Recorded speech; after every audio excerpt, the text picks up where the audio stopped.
What's going on, YouTube? Welcome to Open That Thing, the channel where we gather around to learn the history of a game and then we open it on camera. Today we're going to be taking a look at Wild Gunman. This was a launch title for the Nintendo Entertainment System, but it also has a deep history from before that, so stay tuned and don't worry, I'm not going to fire out a bunch of puns this time. Wild Gunman was a launch title for the Nintendo Entertainment System, released in 1984 in Japan and 1985 in North America. However, the original version of Wild Gunman was one of Nintendo's electromechanical arcade games created by Gunpei Yokoi and released in 1974. It was smart of Nintendo to wrangle up some old assets.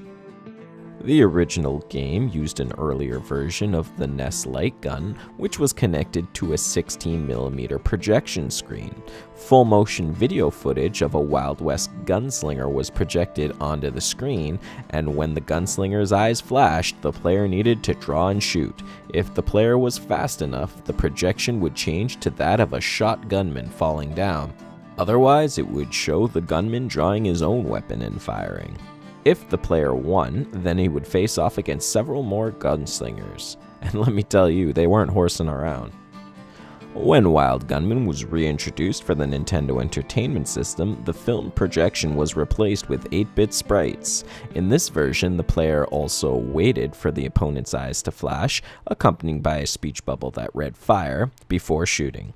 It also featured a shooting gallery where opponents had to be shot from the windows of a saloon.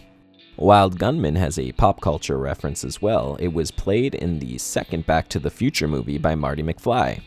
And on October 21st, 2015, Back to the Future Day, Nintendo re-released Wild Gunman for the Wii U Virtual Console in honor of its appearance in the film. Now that's what I call a blast from the past.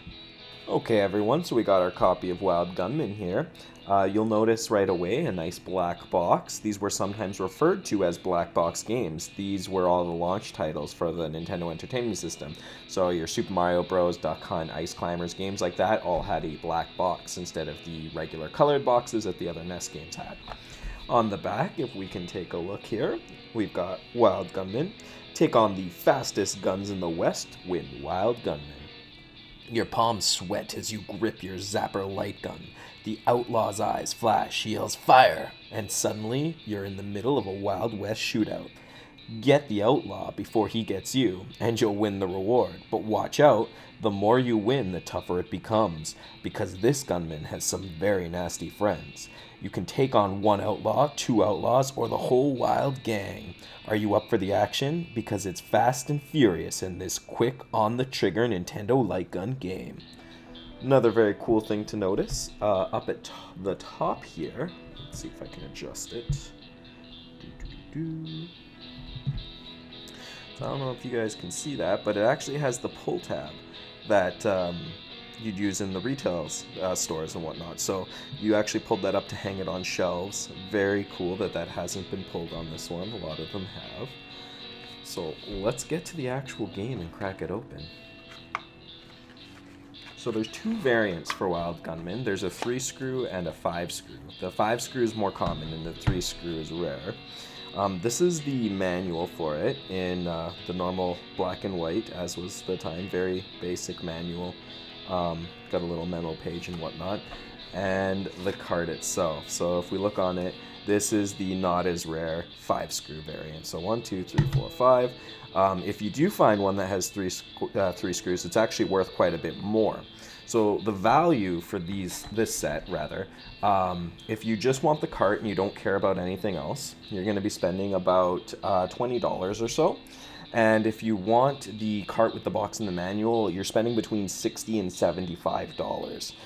You'll get a lot more for the 3-screw variant, but those are super uncommon, and they're hard to verify if it's the right box and things like that. So don't worry about that. Just look for the game with the box and the manual.